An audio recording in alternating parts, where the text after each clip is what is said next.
আমি সুমন। আজ 6 মাস পর শহর থেকে বাড়ি ফিরছি। আমার বাড়ি ফুলবাড়ি গ্রামে। ফুলবাড়ি একটি গ্রাম্য এলাকা হওয়ায় সন্ধ্যার পর থেকে সেই রকম গাড়ি ঘোড়া পাওয়া যায় না। এখন প্রায় রাত 8টা বাজে। বাস থেকে নেমে আমি হেঁটেই বাড়ির উদ্দেশ্যে যাচ্ছি। যেহেতু গাড়ি ঘোড়া এই সময়ে পাওয়া যাবে না, তাই আমি হেঁটেই বাড়ির উদ্দেশ্যে যাচ্ছি। মেন রাস্তা থেকে আমার বাড়ি প্রায় 1 কিলোমিটার দূর হবে। দূর বাবা, এখনও দেখি সমান পরিস্থিতি হয়ে আছে। এত টোটো গাড়ি উঠেছে, এখনও আমাদের গ্রামের রাস্তায় রাত হলে কিছুই পাওয়া যায় না। গাড়ি ঘোড়া তো দূরের কথা, একটা মানুষও দেখতে পাচ্ছি না রাস্তায়। আমি রাস্তা দিয়ে নিজের মনে হাঁটছি। ঠিক তখনই কোথা থেকে যেন একটি সুন্দরী মেয়ে এসে আমাকে বলল, এই যে, শুনছেন? হ্যাঁ, কে? হ্যাঁ হ্যাঁ, বলুন। বলছি, আমাকে একটু সামনে এগিয়ে দেবেন? আমার বাড়ি ওই সামনেই। এত রাতে একা একা যেতে আমার খুব ভয় করছে। তার মধ্যে অনেক দিন পর গ্রামে আসলাম। আপনি দয়া করে আমাকে একটু আমার বাড়ি পর্যন্ত পৌঁছে দিতে পারবেন? বিষয়টা আমার কাছে খুব অদ্ভুত লাগলো।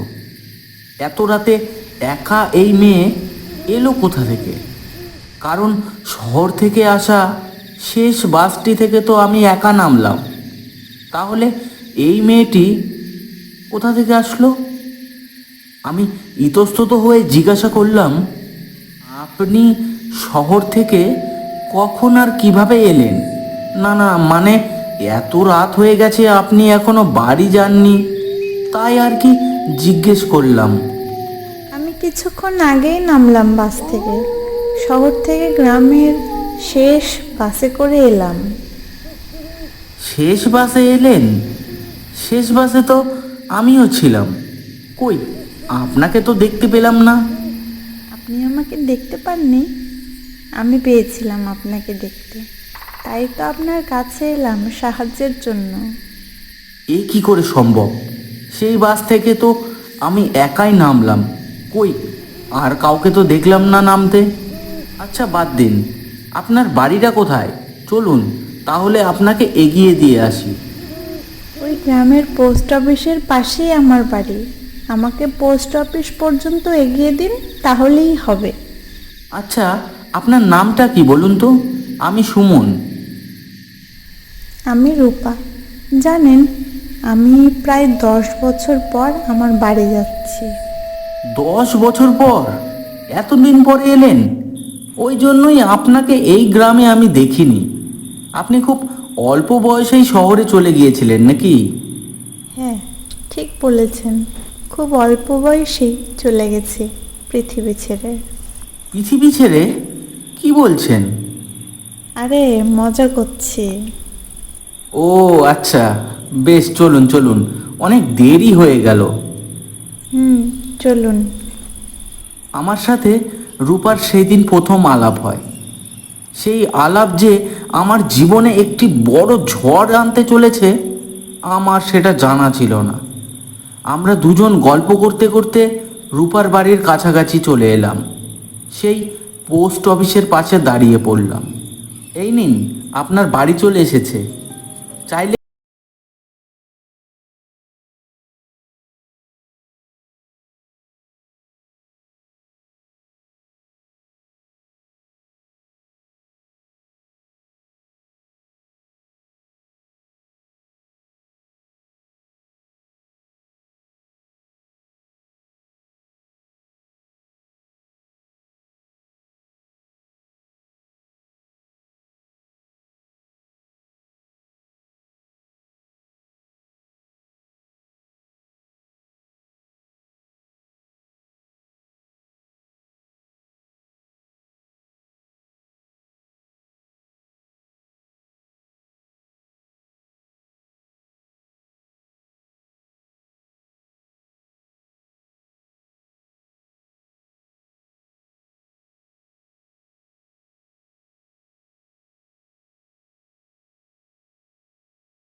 মায়াবী চোখগুলো ভাসছিল।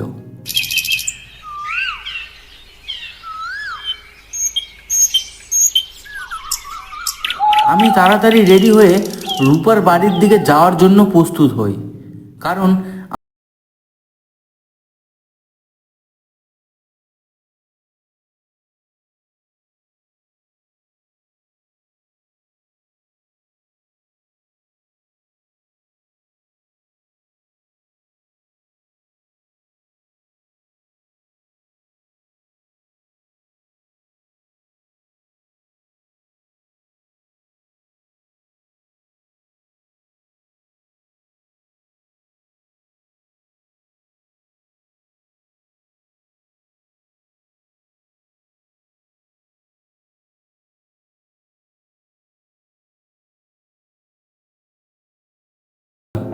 প্রবেশ করা মাত্র আমার চোখের সামনে আমি যা দেখছি সেটা আমি বিশ্বাস করতে পারছিলাম না। এটা কি করে সম্ভব? যে কাল রাতে আমার সঙ্গে এলো তার বাড়িতে তার ছবিতে মালা ঝুলছে। এ কি করে হতে পারে? কাকু, কাকু, এটা কি? আপনি আপনি এই ছবিতে মালা কেন দিয়ে রেখেছেন? মালাটা খুলে ফেলুন, খুলে ফেলুন মালাটা। এসব কি বলছো বাবা? মালাটি খুলে ফেলবো? কিন্তু কিন্তু কেন? জীবিত মানুষের ছবিতে আপনি মালা কেন দিয়ে রেখেছেন? এসব এসব কি বলছো বাবা? কেন তুমি এসব বলছো? আমার আমার মেয়ে মারা যাওয়া 10 বছর হয়ে গেছে। শোনা মাত্র আমার পুরো শরীর যেন বরফের মতো ঠান্ডা হয়ে গেল। আমার মাথায় একটি বড় পাথর পড়ল মনে হচ্ছে। আমি কিছু না বলেই বাড়ি থেকে বেরিয়ে এলাম। এটা এটা কি করে সম্ভব? এটা কি করে সম্ভব? যে কাল রাতে আমার সঙ্গে এলো সে সে তাহলে কে? কে ছিল সে? হঠাৎ আমার কানে রূপার গলার আওয়াজ ভেসে এলো। আমি জানি সুমন, তোমার মাথায় এখন অনেক কিছু ঘুরছে। আমাকে তুমি ভুলে গেছো। ছোটবেলায় একসাথে আমরা অনেক খেলাধুলা করেছি, সময় কাটিয়েছি। তুমি তুমি কে? কেন কেনই বা আমার সাথে এরকম করছো? তোমার মনে নেই ছোটবেলায় তুমি আমি একসাথে অনেক সময় কাটিয়েছি? তুমি আমাকে টুনটুনি পাখি বলে ডাকতে, মনে পড়েছে? টুনটুনি? তুমি? কি করে? তোমাকে আমি অনেক খুঁজেছি। সেই শহরে পড়াশোনার জন্য যাওয়ার পর আমি একদিন গ্রামে আসি, কিন্তু আমি গ্রামে কোথাও তোমাকে খুঁজে পাইনি। আর তোমার বাড়িটাও ঠিক আমি জানতাম না। বিশ্বাস করো, তোমাকে আমি অনেক খুঁজেছি। আমি জানি তুমি আমাকে অনেক খুঁজেছো। 10 বছর আগে তুমি যখন গ্রাম ছেড়ে শহরে পড়াশোনার জন্য যাও, তার কিছুদিন পরেই আমার কলেরা রোগে মৃত্যু হয়। তুমি যতবার শহর থেকে গ্রামে এসেছো, আমি চুপি চুপি করে তোমাকে দেখতাম। কিন্তু কাল আমি তোমাকে শেষবারের মতো তোমার সঙ্গে কথা বলে এই পৃথিবী থেকে ওপরে চলে যাব। আমার আত্মা মুক্তি পাবে, তাই তোমাকে দেখা দিয়েছিলাম। কিন্তু কিন্তু কেন? তুমি কেন চলে যাবে? এই পৃথিবীতে আমরা বসবাস করতে পারবো না, এটা এখন আমার জন্য না। আমার আত্মা মুক্ত হয়ে গেছে, আমি এখন চলে যাব চিরদিনের মতো। ভালো থেকো তুমি। এই বলে টুনটুনি অদৃশ্য হয়ে যায়। আমরা সকলেই বড় হয়ে যাওয়ার পরে ছোটবেলার দিনগুলোর কথা মনে পড়লে মনে হয় যদি আবারও ছোটবেলার সেই দিনগুলো উপলব্ধি করতে পারতাম তাহলে কতই না ভালো হতো। সেই সব দিনের কথা মনে পড়লে মনটা খুশিতে ভরে যায়, আবার সাথে সাথে অনেকটা কষ্ট বুকে জমে যায়। তাহলে কেমন লাগলো আজকের এই গল্পটি কমেন্ট করে জানাতে ভুলবেন না, আর একটি সাবস্ক্রাইব করে আমাদের পাশে অবশ্যই থাকবেন।